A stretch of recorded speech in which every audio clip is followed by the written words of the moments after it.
Selamat pagi anak-anakku semuanya. Kita belajar biologi lagi ya. Hari ini kita masuk ke pokok bahasan tentang struktur dan fungsi organ pada tanaman. Ya, kalau minggu kemarin kita mempelajari tentang jenis-jenis jaringan pada tanaman. Nah, sekarang jaringan-jaringan yang sudah kita pelajari pada minggu yang lalu itu kita lihat sekarang berada di organ mana. Oke? Nah, kita tahu jenis-jenis jaringan itu kan ada jaringan epidermis, korteks, endodermis gitu ya. Nah, di sini kita perhatikan dulu. Apa sih yang dimaksud dengan organ? Organ adalah kumpulan beberapa jaringan yang memiliki tujuan dan peranan yang sama. Jadi kumpulan beberapa jaringan, bukan hanya satu jenis jaringan lagi, tapi sudah beberapa jaringan. Nah, mereka itu bersatu untuk melaksanakan satu fungsi yang sama. Nah, organ pada tanaman itu ada akar, batang, daun, buah, dan bunga. Nah, baiklah, kita pelajari pertama ini adalah mengenai akar. Ini akar daripada tanaman ini. Jaringan apa yang ada pada akar tersebut? Nah, pada jaringan pada akar yang muda ini, waktu akan mempelajari waktu akar itu masih mengalami pertumbuhan primer, kan di ujungnya ini ada kaliptra. Kemudian di sini ada daerah pembelahan yang terdiri dari jaringan promeristem. Baru di atasnya ini adalah daerah elongasi, di mana jaringan meristem itu mengalami pertambahan volume, pertambahan massa, dia menjadi lebih panjang, lebih besar, ya. Nah, kemudian terus lagi terdorong ke arah atas, hingga nanti di sini ada daerah diferensiasi yang ditandai di sini sudah ada bulu-bulu akar, ya. Nah, yang akan kita pelajari sekarang fokus ke ini, yang ibu tandain di sini terdiri dari jaringan apa? Kalau di sini kan promeristem. Nah, kalau di daerah elongasi kan di situ ada prokambium, protodem gitu. Nah, kalau di sini sudah mengalami diferensiasi, ya, sudah mengalami diferensiasi, artinya bahwa protodem tersebut sudah menjadi epidermis, gitu ya. Prokambium sudah menjadi kambium. Nah, gitu. Jadi di sini sudah ada phloem, xilem, korteks, endodermis, perisikkel. Inilah jaringan-jaringan yang menyusun, yaitu akar. Oke, nah ini kita lihat. Kalau ini kita tarik, kita panjangkan ke sini, bahwa inilah dia yang keluar ini adalah bulu akarnya. Nah, kemudian ini yang bulatan yang kecil ini, yang paling luar ini disebutlah ini epidermis. Biasanya epidermis ini adalah berfungsi sebagai pelindung bagi jaringan-jaringan yang ada di dalam. Nah, kemudian dia hanya terdiri dari satu lapis sel, ya. Nah, jadi bulu akar yang ada di sini itu tumbuh dari epidermis tersebut. Yuk kita perdalam lagi. Jaringan akar terdiri dari epidermis, korteks, endodermis, perisikkel, berkas pengangkut yaitu xilem dan phloem. Nah, kemudian ada kambium khusus untuk tanaman dikotil, ya. Nah, jadi ini gambar sketsa yang untuk memudahkan kita melihat susunan daripada jaringan akar tersebut. Ini yang paling bawah, yang polos ini, yang putih warnanya inilah epidermis. Baru nanti setelah epidermis, lapisan kedua adalah korteks. Nah, korteks ini adalah terdiri dari jaringan parenkim. Masih ingat jaringan parenkim ya, waktu kita pelajari jaringan, di mana jaringan parenkim itu adalah mempunyai dinding sel yang tipis, kemudian nanti antara satu sel dengan sel yang lain pada jaringan ini terdapat ruang-ruang antar sel, ya. Nah, mempunyai protoplasma yang banyak, itu, ya. Nah, kemudian setelah jaringan korteks terdapatlah jaringan endodermis. Nah, kalau ini epidermis, epi kan luar. Nah, ini end di dalam ya. Jadi endodermis. Ya. Endodermis ini juga hanya satu lapis sel. Nah, kemudian setelah endodermis ya, ini ada jaringan perisikel. Ya, jaringan perisikel atau biasanya ini disebut dengan perikambium. Ya. Nah, kemudian setelah itu ada phloem. Nih, yang warna abu-abu, baru xilem. Baru ini inti. Ya, atau empulurnya, bagian dalamnya. Nah, ini sketsa daripada anatomi akar, memudahkan kita untuk mengetahui urutan-urutan dari mulai luar ke dalam. Sekali lagi, yang ini epidermis.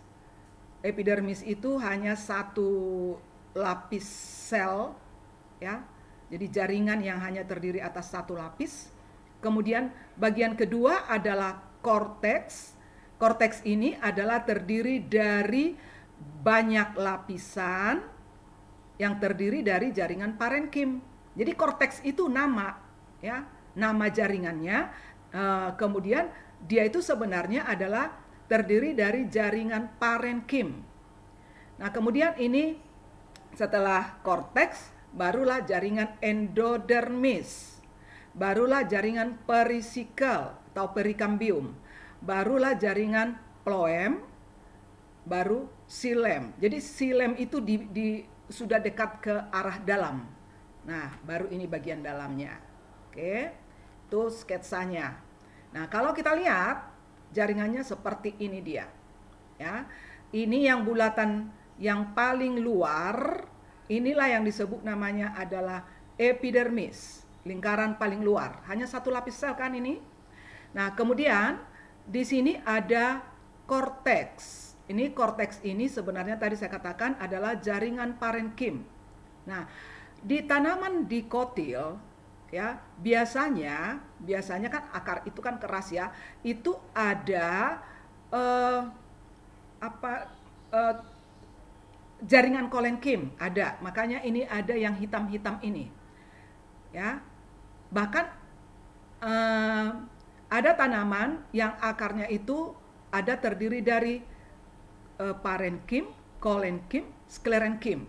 Ya. Jadi makanya ada berbeda warna di sini. Ya. Jadi kita tahu bahwa jaringan kolenkim, sklerenkim itu kan penguat. Ya. Sedangkan parenkim kan jaringan dasar. Nah, berarti jaringan korteks ini ada terdiri atas tiga jenis jaringan. Ya, yaitu jaringan parenkim, kolenkim, dan sklerenkim.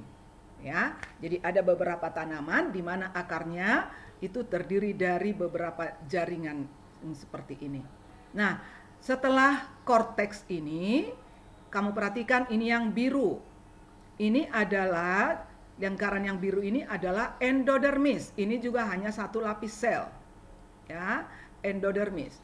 Baru yang coklat yang di dalam ini adalah perikambium. Ya. Atau perisikel. Nih, perisikel. Nah, setelah itu baru di sini phloem. Nah, setelah phloem baru xilem. Ya. Nih, xilem. Jadi xilem itu paling gambarnya itu lebih besar dibandingkan dengan phloem. Phloem ini kan halus-halus nih jaringannya. Nah, jadi mudah kita untuk mengenal yang mana phloem, yang mana xilem. Jadi kalau xilem itu lingkarannya lingkaran selnya lebih besar, baru ini intinya. Ya. Jadi itulah susunan daripada jaringan akar dikotil. Nah, sekarang di sini kita lihat ada tulisan stele. Stele pengertiannya adalah silinder pusat. Pada akar mulai jaringan manakah yang disebut namanya dengan silinder pusat? Pernah dengar silinder pusat ya? Nah, ternyata stele atau silinder pusat akar terdiri dari mulai dari perisikel ya, kemudian berkas pembuluh xilem dan phloem, dan empulur yang terdiri dari jaringan parenkim itulah yang masuk ke dalam silinder pusat. Mulai dari perisikel, kemudian xilem dan phloem, kemudian jaringan empulur. Jadi ini dia. Jadi mulai yang coklat ini yaitu perisikal, ya. Nah, kemudian floem, silem, kemudian yang di tengah ini. Yang di tengah ini kan tadi empulur atau intinya. Ini terdiri dari jaringan parenkim, ya. Nah, inilah yang disebut dengan stele atau silinder pusat. Jadi endodermis itu belum masuk, ya. Oke. Nah, sekarang kita lihat perbandingan antara akar dikotil dan akar monokotil. Yang A ini adalah akar dikotil, yang ini akar monokotil. Ya. Nah, di sini kita lihat fokus ke silinder pusatnya dulu kita di sini. Silinder pusat pada akar dikotil dia seperti berbentuk bintang. Sedangkan di sini tidak. Itu perbedaan gambar yang pertama. Perbedaan gambar yang kedua, ya, bahwa susunan antara silem dan floem pada tanaman monokotil itu melingkar seperti ini. Sedangkan ini tidak. Di sini floem, di dalamnya itu ada silem. Saya ulang, di sini floem, di dalamnya ada silem. Nah, ini yang ini adalah kambium. Jadi antara floem dan silem ada kambium. Nah, itu kan tanaman dikotil akarnya kan besar, ya. Nah, sebelum ini kan ada di dalamnya ini yaitu perisikal. Ya, masih ingat ya? Saya ulang. Ini endodermis, di bawahnya ada perisikal. Ya. Baru setelah perisikal tadi baru floem, kambium, silem, baru tengah-tengahnya. Nah, karena perikambium ini sifatnya sama dengan kambium, ya, dan kemudian cabang akar, ingat cabang akar bukan bulu akar. Kalau bulu akar dia keluar dari epidermis, tapi kalau cabang akar itu tumbuh dari perisikal, ya, tumbuh dari perisikal. Nah, karena jaringan kambium dan jaringan perisikal itu kan jaringan meristem, berarti sifatnya membelah, ya. Nah, kalau sifatnya membelah, berarti dia bisa menghasilkan jaringan-jaringan yang baru, sel-sel yang baru. Nah, dengan demikian, karena di sini ada perisikal, di mana fungsi perisikal ini bisa untuk membuat cabang akar, ya, untuk memudahkan kita mengingatnya. Kenapa bentuknya seperti ini? Jadi kalau saya supaya mudah untuk mengenalnya, kenapa ini ya ada segi seperti bintang. Nah, supaya lebih mudah, perisikal itu kan bisa menghasilkan cabang akar, tumbuh ke arah luar. Nah, kalau dia tumbuh ke arah luar, berarti kambium ini pun nanti akan mengikuti, ya. Jadi nggak mungkin ini tumbuh ke arah luar, baru ini kosong, nggak mungkin, ya toh.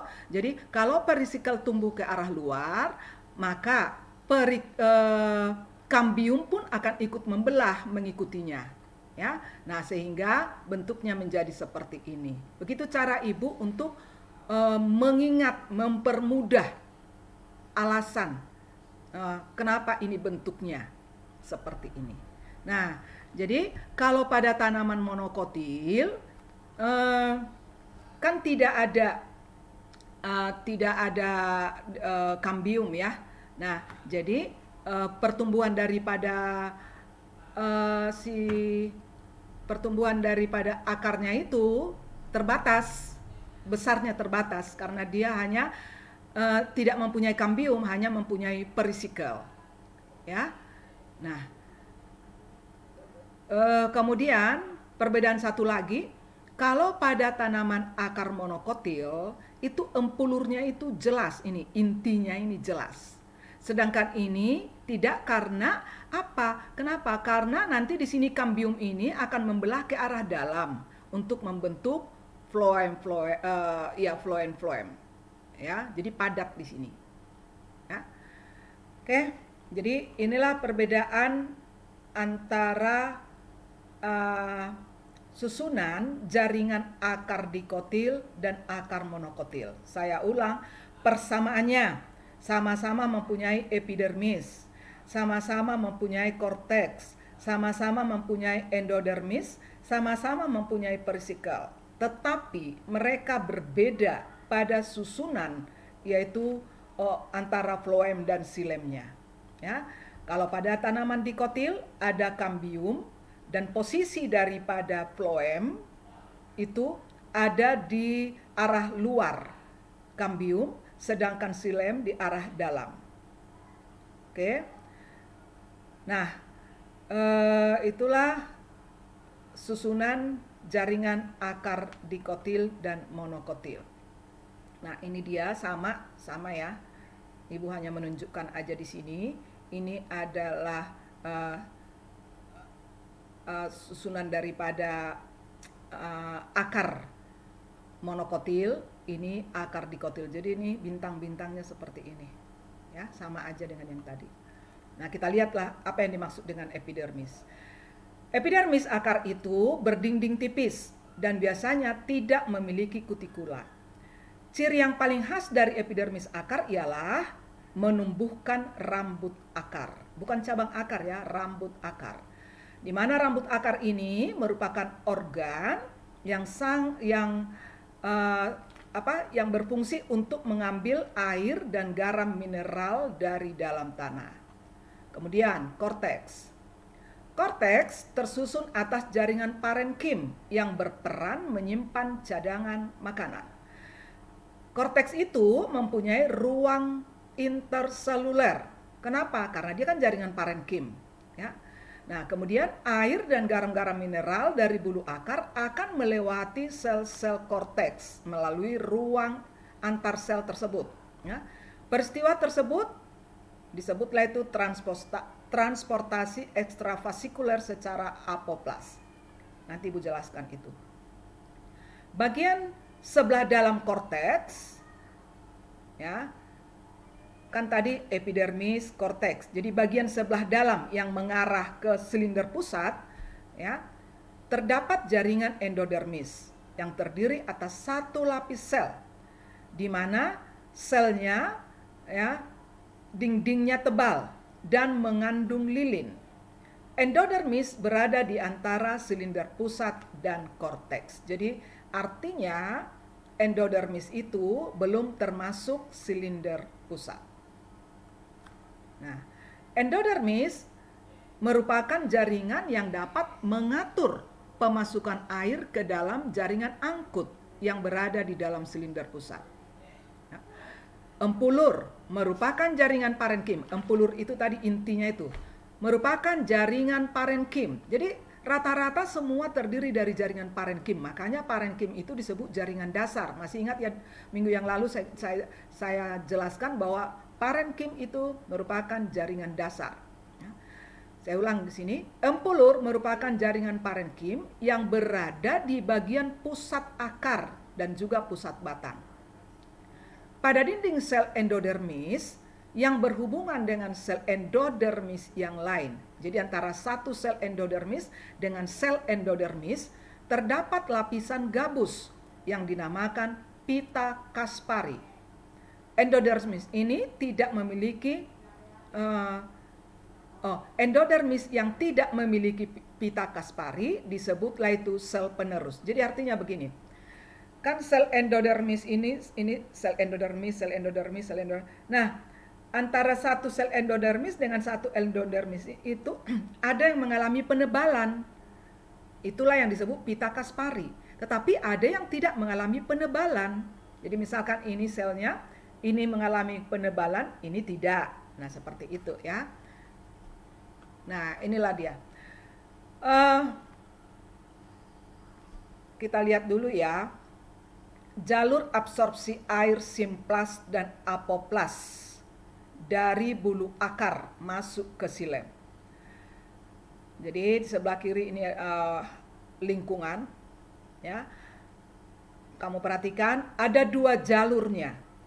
Yang hijau ini, ya, panah yang hijau disebutlah itu jalur absorpsi air yang simplas. di sini kan ada sitoplasma ya, ini sel, ini jadi ini jaringan. Ya. Nah, jadi kalau airnya itu melewati tengah-tengah ini, menerobos dinding sel, membran sel, masuk ke sitoplasma, menerobos ke sini, masuk ke sel yang lain melalui dinding sel ini, lurus terus, inilah yang disebut namanya jalur absorpsi simplas. Tetapi kalau dia melewati, lihat yang ungu, gambar ungu.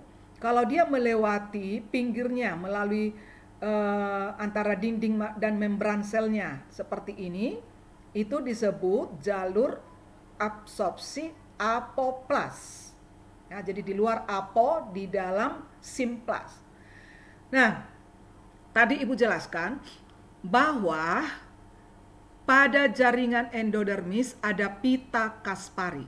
Artinya ada sel endodermis ini ada bagian yang menebal. Jadi misalkan ini bagian yang menebal. Nih, ininya menebal di sini. Jadi inilah yang disebut namanya pita Kaspari. Nah, jadi bagian sel yang menebal pada endodermis itu disebut pita Kaspari. Sedangkan yang tidak ikut menebal, nih, ini tidak ikut, yang ini tidak ikut, ini disebut sel penerus. Ya. Nah, ketika air melewati jaringan ini melalui luar atau secara apoplas, setelah sampai di sini, dia tidak bisa masuk karena di sini sel mengalami penebalan. Ada pita Kaspari di sini. Sehingga air tersebut akan masuk secara simplas, makanya dia berbelok seperti ini. Ya, nah setelah itu nanti bisa masuk langsung ke silem. Ya, nah jadi pada endodermis inilah pita Kasparinya di sini. Jadi kalau kamu lihat ada yang hitam di sini, ini mengalami penebalan. Ya, dia mengalami penebalan sehingga dia tidak bisa masuk air melalui sini, terpaksa dia secara simplas. Nah, pertegas lagi supaya lebih mengerti. Air dan mineral masuk ke air melalui rambut akar. Ini rambut akarnya. Lalu ini korteks, ini endodermis. Ya. Nah, jadi dia mau masuk ke silem. Kan silem itu kan berfungsi untuk mengangkut air, mau dibawa ke daun gitu ya. Nah, jadi masuk dari bulu akar. Oke. Kalau dia melewati di sini adalah secara simplas, tidak ada masalah. Nih, tidak ada masalah. Terus lurus masuk ke silem. Tetapi apabila air itu masuk secara apoplas, berarti dia masuk dari sela-sela luar dinding selnya di sini. Nah, ketika di sini mau belok dia ke sini, tahu-taunya ada yang menebal di sini. Ini adalah yang hijau ini pita Kaspari pada endodermis. Ini pita Kaspari. Nah, jadi dia tidak bisa lewat air ini dari sini. Jadi mestinya kan bisa dari sini belok ke sini atau dari sini masuk ke sini. Tapi dia di sini terhambat karena selnya menebal, ada pita Kaspari, maka air dan mineral itu yang tadinya dia secara apoplas, setelah sampai di endodermis ada penebalan di sini, dia akan meneruskan secara simplas. Ya, baru air itu masuk ke silem. Nah, itu yang terjadi pada pita Kaspari. Ya, pada akar. Ya, jadi pada akar endodermisnya ada pita Kaspari. Saya ulang, pita Kaspari itu adalah bagian sel endodermis yang menebal, berbentuk U dia itu ya. Nah, menebal sehingga tidak bisa dilalui oleh air. Nah, sehingga nanti kalau udah sampai air di simplas di Kaspari tersebut, maka pengangkutan akan masuk secara simplas. Ya. Pada akar dikotil tidak terdapat parenkim sentral, artinya tidak ada empulur. Sedangkan pada akar monokotil ada empulurnya. Ya. Nah, antara floem dan silem terdapat cambium interfasis yang berperan dalam pembentukan jalur jari-jari empulur, ya, atau jaringan parenkim yang berhubungan antara empulur dan kulit kayu. Sekarang masuk ke anatomi organ batang. Organ batang, susunan jaringannya adalah sama dengan akar tadi, dia mempunyai epidermis, mempunyai korteks, maaf ini salah tulis, epidermis, korteks, dan silinder pusat, ya, atau stele. Epidermis batang memiliki modifikasi, ya, epidermis itu memiliki modifikasi. Artinya begini nih, dari epidermis itu pada batang akan bisa tumbuh stomata, ya, tumbuh stomata. Kita tahu stomata ini fungsinya adalah untuk penguapan. Nah, tetapi stomata ini setelah tanaman itu besar akan berkembang membentuk lentisel. Sama fungsinya, yaitu untuk pertukaran gas, ya, atau penguapan. Nah, bedanya kalau stomata ini kan ada sel tetangganya, sel penutupnya yang terdiri dari kloroplas. Jadi ini epidermis batang yang mempunyai stomata ini biasanya ini hanya terdapat pada batang yang masih muda. Kan batang yang masih muda kan warnanya hijau, ya. Nah, jadi ada kloroplas pada stomatanya. Tetapi nanti batang yang sudah tua itu kan bukan berwarna hijau lagi dan stomatanya itu sudah membentuk lentisel, ya. Jadi ada seperti lubang-lubang, ya, pada epidermisnya, ada rongga-rongga pada lentiselnya. Jadi fungsinya sama, adalah untuk pertukaran gas atau penguapan. Kedua, dari epidermis batang akan tumbuh atau bermodifikasi yaitu trikoma, ya, trikoma, atau bisa duri, bisa sel silika, kemudian bisa tumbuh yaitu sel gabus, ya, di sini sel gabus pada epidermis. Nah, itu epidermisnya. Sekarang korteks. Korteks daripada batang itu tersusun atas parenkim, kolenkim, sklerenkim, dan sel idioblast. Nah, jadi kalau pada akar tadi ada sebagian akar yang terdiri dari parenkim, kolenkim, sklerenkim, dan sel pada akar, ya.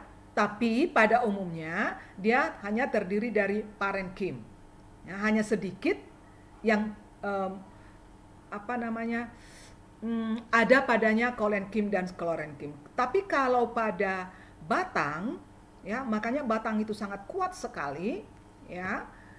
Apalagi kalau batang kayu jati, ya, itu banyak mengandung kolenkim dan sklerenkim. Masih ingat apa yang dimaksud dengan kolenkim?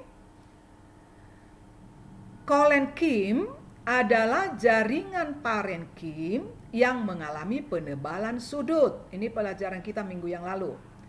Sklerenkim adalah jaringan parenkim yang mengalami penebalan pada seluruh dinding selnya. Makanya yang dua ini disebut jaringan penguat.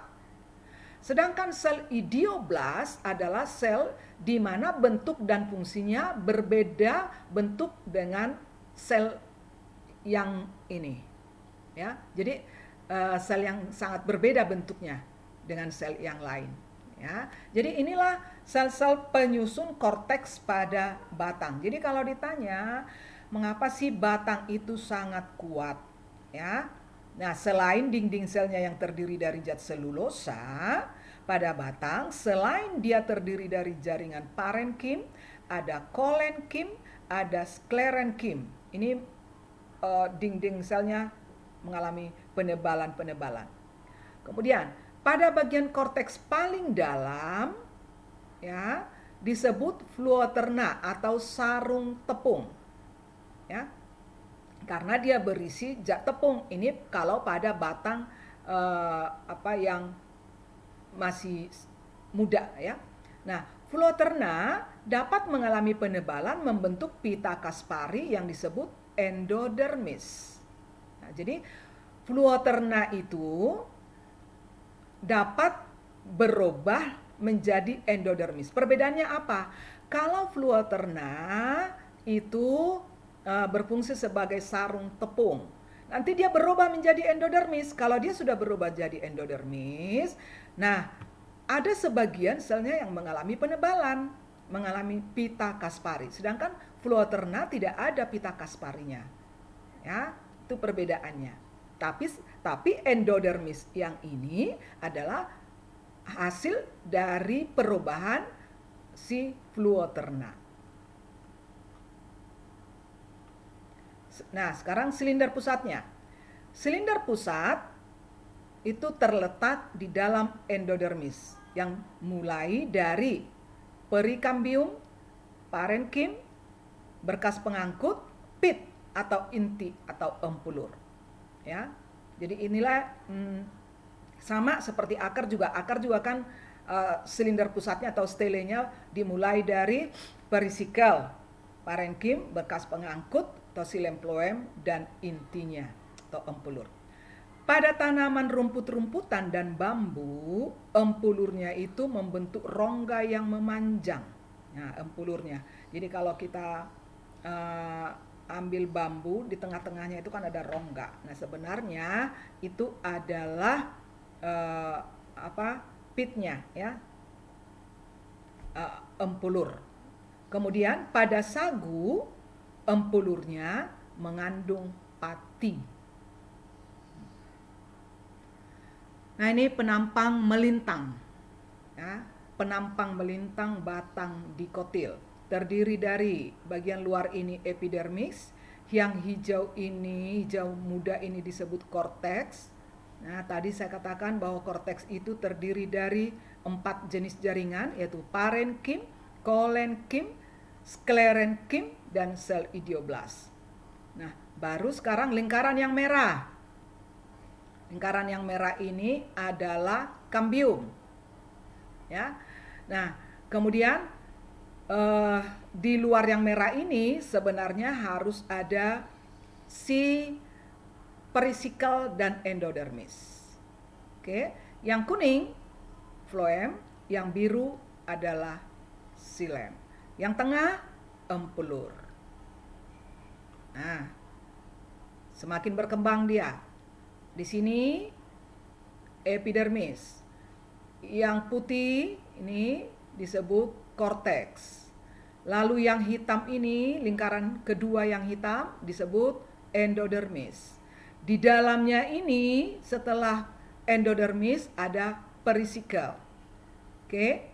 Lalu lingkaran paling dalam ini adalah kambium. Kemudian ini yang putih ini disebut namanya phloem. Ini yang di dalam disebut namanya xilem. Ini empulurnya. Ya. Ingat, empulur itu adalah parenkim. Ya.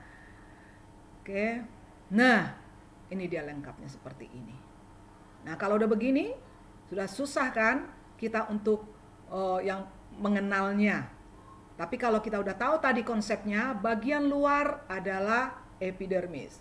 Yang kedua adalah korteks. Yang berikutnya di sini adalah ada endodermis. Baru perisikel. Baru yang ini kambium. Nah, yang ini adalah phloem, ini xilem. Ini empulur. Jadi harus tahu dulu konsepnya. Jadi walaupun dikasih begini, ya, aduh apa ini sekarang ini. Nah, tapi kalau konsepnya itu mulai dari arah luar ke dalam urutannya kita sudah tahu, kita akan mudah mengenalnya. Dan kalau kita amati, Bu kok nggak ada lingkaran-lingkaran lagi, lihat, amati aja ini ada lingkarannya. Tapi karena dia sudah rapat seperti ini, seakan-akan kita sudah tidak bisa melihatnya dengan jelas lagi. Tapi ingat aja tadi sudah Ibu paparkan konsepnya, ya. Nah, ini gambar struktur batang monokotil. Kalau batang monokotil, ya, tidak ada kambiumnya. Jadi akhirnya dia ini phloemnya pada bagian luar, nih yang cerah ini, yang birunya ini adalah silemnya, ya, bentuknya seperti ini. Yang ini epidermis. Punya korteks nggak? Punya. Dia punya epidermis, korteks, endodermis itu punya. Hanya di sini kambiumnya tidak ada. Yuk, kita sekarang pelajari kambium gabus. Pernah dengar nggak kambium gabus? Kambium gabus disebut namanya velogen. Di mana ini posisi kambium gabus ini? Jadi kambium gabus ini dekat ke epidermis. Ya, fungsinya adalah sebagai pelindung. Ini akan muncul apabila epidermis itu rusak. Ya, epidermisnya rusak sehingga nanti untuk melindungi organ batang tersebut, karena epidermis sebagai pelindung sudah rusak, maka dia akan digantikan oleh gabus.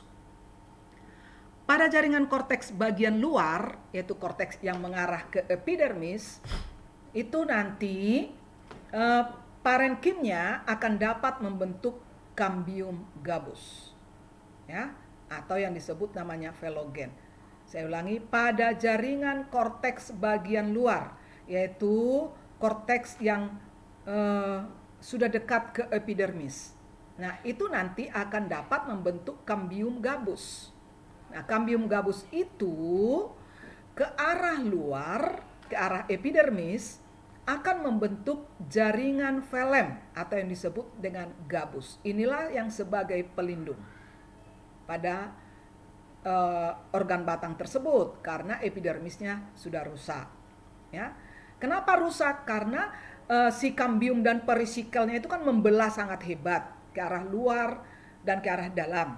Ya, sehingga kalau begitu hebatnya pembelahan daripada kambium dan perisikel itu ke arah luar, nah bisa epidermisnya itu menjadi rusak, menjadi terluka, ya, menjadi pecah seperti itu.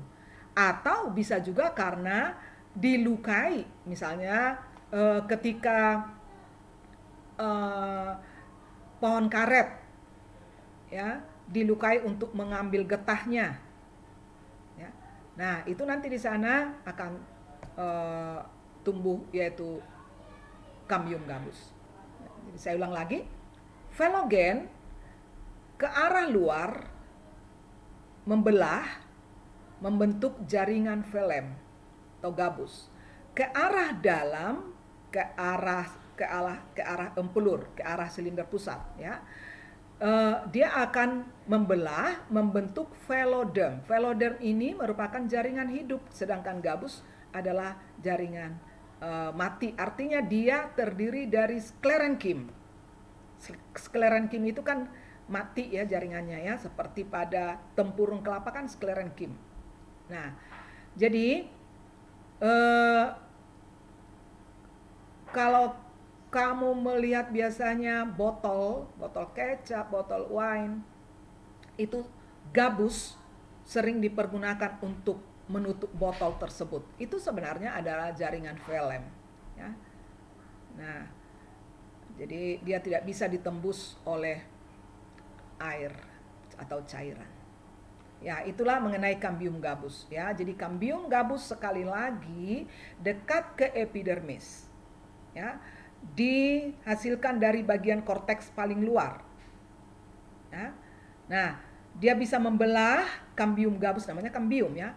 Nah, kambium berarti kan dia bisa membelah ke arah luar, dia membentuk gabus, makanya disebut kambium gabus. Ke arah dalam dia membentuk veloderm. Oke. Nah, sekarang kita akan mempelajari yaitu bagaimana akar itu bisa bertambah besar. Itu karena adanya yaitu pertambahan jaringan akibat adanya pembelahan lateral pada kambium, ya. Awalnya begini nih ceritanya. Jadi ini floem, silem, di sini ada kambium. Oke. Nah, kambium itu sekali lagi saya katakan adalah jaringan meristem yang membelah.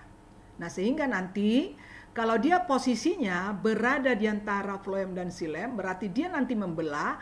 Nanti dari floem yang pertama ini akan muncul floem yang baru. Ya, makanya ada floem 1, floem 2, floem 3. Ada xilem 1, xilem 2, xilem 3. Ya. Nah, jadi kita lihat lagi di sini. Kalau di sini ada xilem primer, sekarang sudah muncul xilem sekunder. Ya. Ini kambium. Nih. Ini dulu deh. Ini kambium. Ini adalah xilem primer. No, floem primer. Yang di dalam adalah xilem primer. Kemudian ini membelah lagi, sehingga ini yang floem primer akan tumbuh, didorong ke arah luar, ya. Nah, ini dia, dorong ke arah luar. Nah, sedangkan ada jaringan yang baru lagi di sini. Ya. Mana ya caranya ya? Jadi ini kambium. Oke. Di sini ada yaitu floem primer. Nah, kemudian ini kan kambium ini membelah terus. Karena ini membelah terus, berarti di bawahnya ini akan ada jaringan-jaringan yang baru. Nah, ini nanti akan dorong ke sini, di bawahnya ini sudah ada jaringan yang baru. Nah, yang pertama tadi ini jaringan primer. Ya, ini jaringan floem primer. Ini kambium, ini floem primer. Ketika kambium ini membelah, floem primer ini akan terdorong tumbuh ke arah luar sana. Di bawahnya ini sudah ada lagi tumbuh floem yang baru. Floem yang baru ini disebut namanya floem sekunder. Nah, nanti akan tumbuh lagi, ya, membelah lagi nih. Ini semakin panjang. Ini floem primer, di bawahnya floem sekunder. Yang di bawahnya ini, yang dekat ke kambiumnya ini adalah menjadi floem tertier, gitu, ya. Paham ya? Nah, ini dia. Perhatikan. Ini kambium.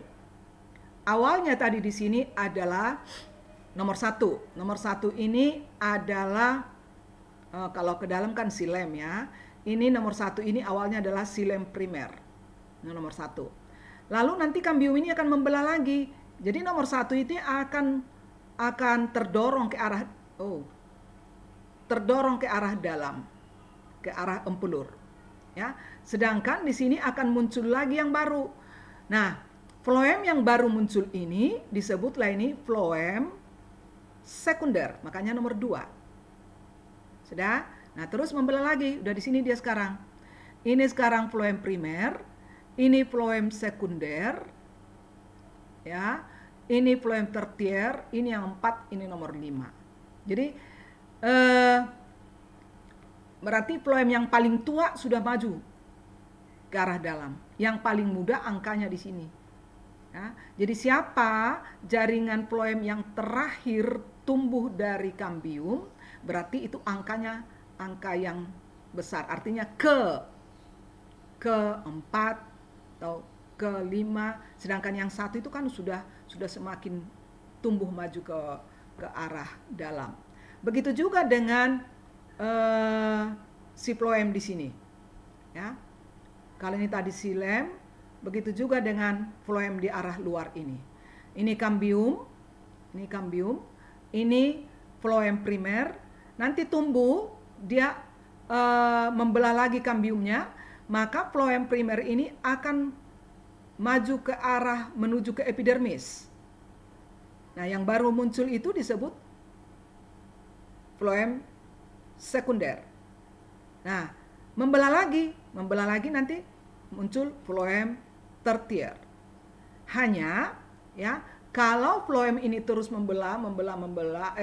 kambium ini membelah, maka floem yang pertama ini akan mendesak si jaringan yang di atasnya tadi, yaitu korteks.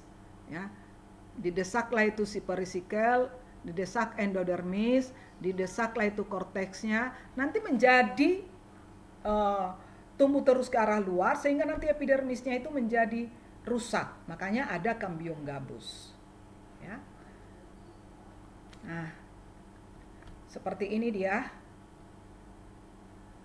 inilah yang kita kenal batang, inilah pit atau bagian dalamnya, ya. Nah, ini hasil pembelahan daripada si kambium, ya, mengakibatkan ada lingkaran-lingkaran ini. Dulu ini namanya disebut lingkaran tahun, ya. Oke, ini kalau saya lihat di sini ada kambium gabus, ini gabus, ini kambium velogennya, ini phloem, ini kambium, ya. Kemudian di sini silemnya. Ya. Jadi ini kayunya, ini kulitnya. Ya. Oke, itulah mengenai batang. Sekarang mengenai daun. Daun terdiri atas jaringan, ya. Yang pertama di atasnya ini adalah kutikula. Kemudian di bawahnya ini adalah epidermis, hanya satu lapis sel. Yang lapisan dia di bawahnya lagi mesofil. Mesofil ini ada terdiri atas dua bentuk. Satu lah itu membentuk seperti tiang-tiang berdiri di sini, makanya disebut jaringan tiang. Dan ada seperti bunga karang, makanya disebut jaringan bunga karang. Nah, jaringan tiang dan jaringan bunga karang disebutlah itu jaringan mesofil. Nah, kemudian kalau dia tanaman dikotil, daunnya di sini ada berkas pengangkutnya yang ada lanjutan daripada kambiumnya nanti, silem dan phloemnya. Nah, kemudian pada bagian epidermisnya itu akan terdapat stomatanya. Nah, ini sini stomatanya. Nah, nanti tipe-tipe daun berdasarkan letak stomatanya, ya. Kalau stomatanya itu berada di epidermis bawah, ini kan epidermis bawah. Kalau stomatanya ada pada epidermis bawah, berarti ini adalah daun tanaman yang tumbuh di darat. Ya, tapi kalau stomatanya itu di atas ini, berarti daun ini adalah daun tanaman yang tumbuh di air. Kan dia kan untuk penguapan kan stomatanya. Jadi dia ada di permukaan atas supaya dia bisa menguap. Oke. Satu lagi mengenai daun, ya. Kalau daun itu tidak mempunyai jaringan tiang di sini, berarti ini daunnya adalah daun tanaman monokotil. Ya. Sekali lagi, kalau jaringan tiang ini tidak ada, ya, yang ada hanya epidermis, jaringan bunga karang, epidermis dan stomata. Kalau hanya itu yang ada, tidak ada jaringan tiang, berarti daunnya ini adalah daun tanaman monokotil. Oke. Nah, kemudian yang mempunyai kloroplas adalah satu, ini jaringan tiang dan jaringan bunga karang, ya, yang berfungsi untuk fotosintesis. Kemudian nanti pada stomatanya, ya, stomatanya di sini, sel penutup stomatanya itu mempunyai kloroplas, berarti bisa berfotosintesis. Sedangkan epidermis tidak mempunyai tidak mempunyai kloroplas. Oke. Nah, dia ingat dia mempunyai kutikula, selaput tipis yang putih, ya. Itu untuk pelindung daripada daun ini. Ya, ada kadang-kadang selain kutikula dia mempunyai zat lilin, misalnya pada daun pisang, ya. Itu ada zat lilinnya. Nah, ini dia anatomi daunnya. Ini epidermisnya selapis sel. Ini yang B ini, yang seperti kelipat ini adalah kutikulanya.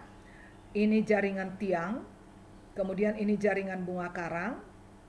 Nah, kemudian ini silem dan phloemnya.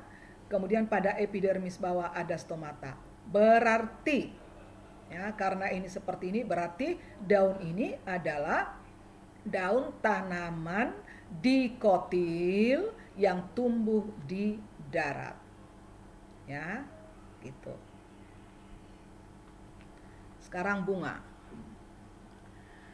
Kita tahu bunga itu ada mempunyai ya, yaitu kelopak atau sepal, kemudian mempunyai mahkota di sini.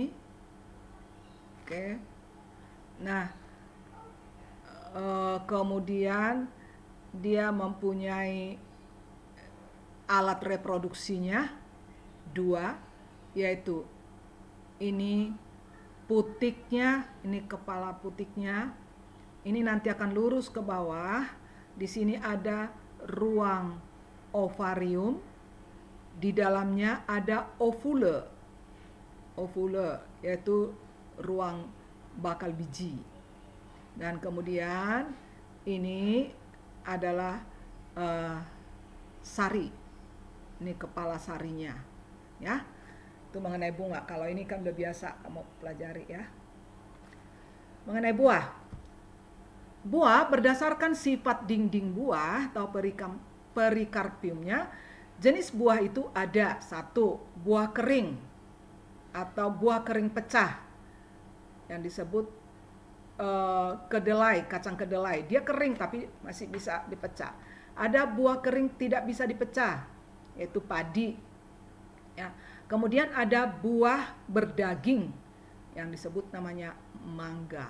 Ya, jadi dinding buahnya disebut namanya perikarpiumnya. Nah, khusus yang buah berdaging ini, ya, nanti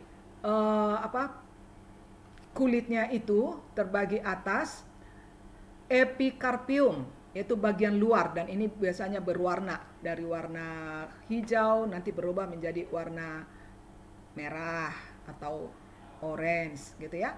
Nah, setelah itu mesokarpium, lapisan tengah yang tebal, ini yang biasanya yang kita makan, mesokarpiumnya. Nah, kemudian yang berbatasan antara mesokarpium dengan biji terdapat endokarpium atau bagian dalam berupa selaput. Ya, ini mengenai buah atau buah yang berdaging, di mana tadi perikarpiumnya menjadi 1 apikarpium bagian luar yang berwarna, meso yang tebal, kemudian endokarpiumnya itu bagian selaputnya. Kalau pada kelapa, mesokarpiumnya itu tebal, ya, yang keras. Itulah yang dapat Ibu sampaikan mengenai jaringan organ.